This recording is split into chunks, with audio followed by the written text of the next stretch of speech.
Tere,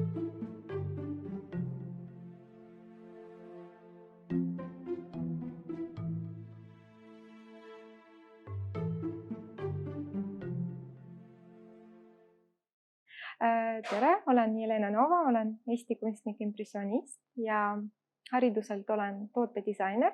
Õppisin Eesti Kunstiakadeemias, mul on kõrgharidus ja pikka aega olen töötanud just mööbliga.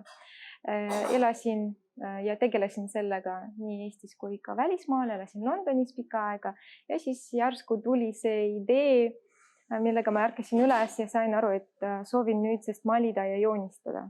Et saingi kunstnikuks. Iseenesest olen suur kassi-inimene ja mulle hästi meeldivad loomad ja ma täitsa usun, et nendel on suur huumorimeel siuke ja võib-olla ka ma usun sellesse, et mõned neist olid ka inimestena eelmistest eludes ja seda on ka näha, kuidas nad käituvad ja ma täitsa usun, et neil ongi mingisugune salajane elu siis, kui me seda ei näe. See näitus aga tuli siis, kui ma käisin Tauno Kangro ja Aleksandr Ivaškevitši näitusel hoopis.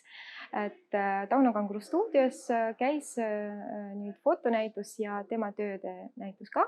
Et ta on meie tuntud skulptor ja minuga väga armastatud inimene ka.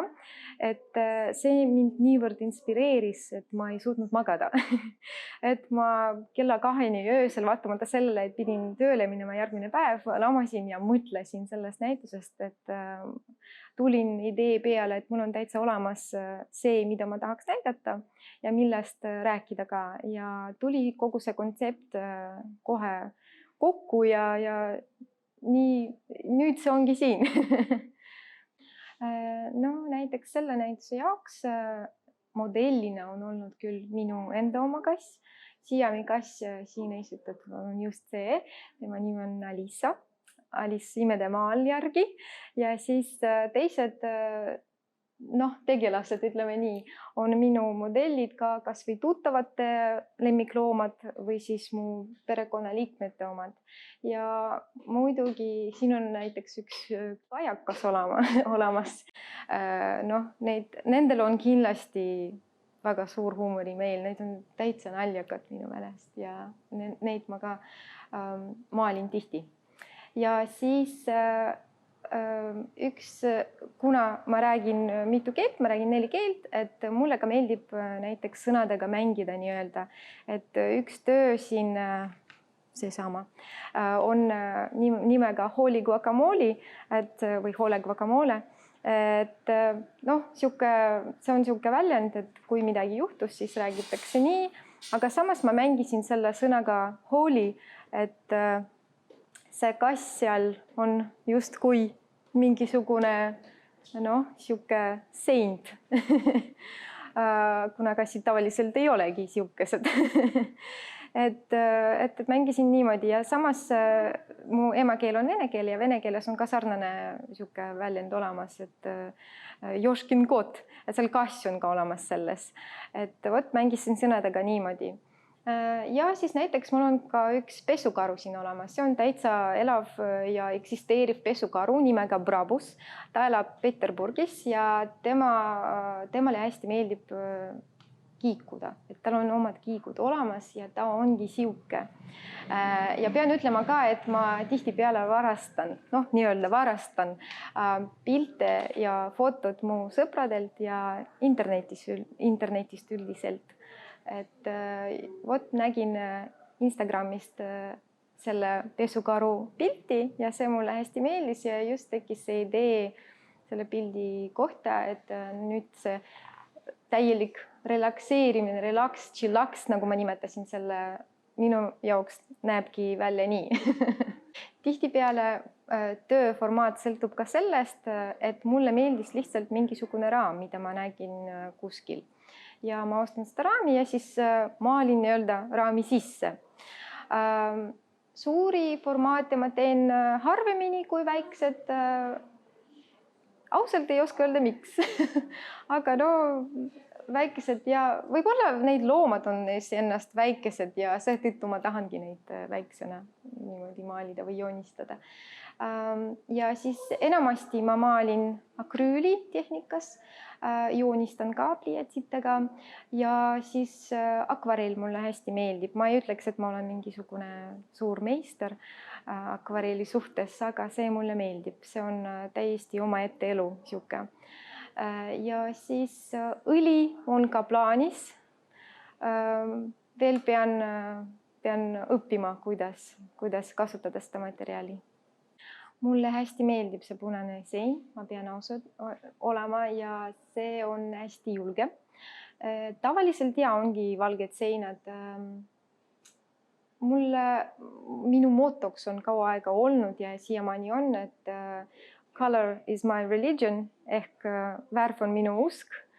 Et mulle hästi meeldivad erksad värvid ja julged värvid ka, et ma neid ei karda ja see, kuidas teie seinad siin galeriis on, mulle hästi meeldib, et see kindlasti andab mu töödele juurde.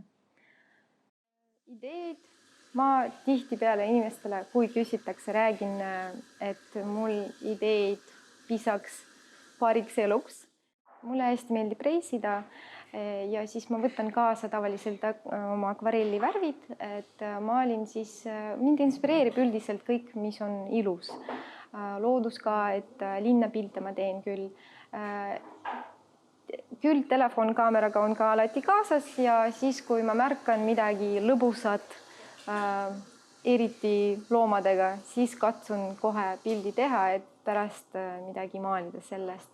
Tihti juhtub ka nii, et ma näen mingit pilti loomadega ka internetis, näiteks kuskil Instagramis või kuskil ja siis mul justkui mingisugune filter peas olemas, et ma kohe näen seda lood, mis see loom tegelikult teeb, kuidas ta sattus sinna ja mis juhtus seal. Et tihti on nii, et aga muidu mind inspireerib, ma olen suur muuseumirott, pean ütlema, ja mind inspireerib üldiselt kõik, mis on ilus ja hästi tihti ka ebatavaline. Kindlasti õlivärv on plaanides, et seda ma veel ei oska nii hästi. Küll proovisin, aga tahaks teada seda tehnikat natuke rohkem. Samas ma liigun digitaalse kunsti poole. Järgmiselt nädalalt alates mul algab veel üks kursus, mida ma ostin internetis ja kestab see nüüd aasta aega. Et ma sügavamalt õpin seda digitaalse kunsti ja illustratsiooni täpsemalt. Pean ütlema seda, et see kunstiprotsess siis ennast küll võtab aega, aga samas see promo tegemine ja reklaami tegemine ja rääkimine inimestele, et sina eksisteerid ja sinu tööd on siin täitsa olemas, see võtab hästi palju aega, et mina ütleks kuni 90% sellest protsessist ongi see. Mina müün interneti kaudu enamasti, ostetakse ka niisama, et tihtipeale mu sõbrad küll teavad, et mina maalin ja nad tulevad, see viimase hetke kingitus on täitsa käimas selline teema, et kuule, kas sinul on midagi kinkida või kingituseks osta, siis ma küll pakun midagi. Aga muidu ma müün suurimate platvormide peal, et üks on USA-s olemas, see on Saatchi Art ja teine on Inglismaa oma, on Artfinder. Et nende kaudu siin ma pean mainima ka, et väga kasuks tuleb inglise keele oskamine. Et sa pead kirjutama kas või Google Translate'i kasutamas või ise rääkida oma töödest ja ma märkasin ka, et inimestele hästi meeldivad mingisugused lood. Et kui sa räägid lugu oma töölt, siis seda ostetakse rohkem. Et selleks, et seda lood oleks võimalik rääkida, on neid keeled vajalikud küll. Siis ma küll teen promot igasugustes sotsiaalplatvormides, küll Instagram ja Twitter ja Facebook kindlasti. samas ei ole sihuke guru, et võiks öelda protsendiliselt, kui palju ostetakse mille kaudu, aga no märkan, et ostetakse ikka, märkavad ja näevad ja neid keywords, et need sõnad, mille järgi otsitakse, neid on ka väga olulised, et tasub võib-olla lugeda internetis, kuidas neid paremini kasutada, kuidas neid välja mõelda, et kogu seda tehnoloogiat. Et ma katsun areneda ka selles mõttes, et kuidas reklaami paremini teha alati.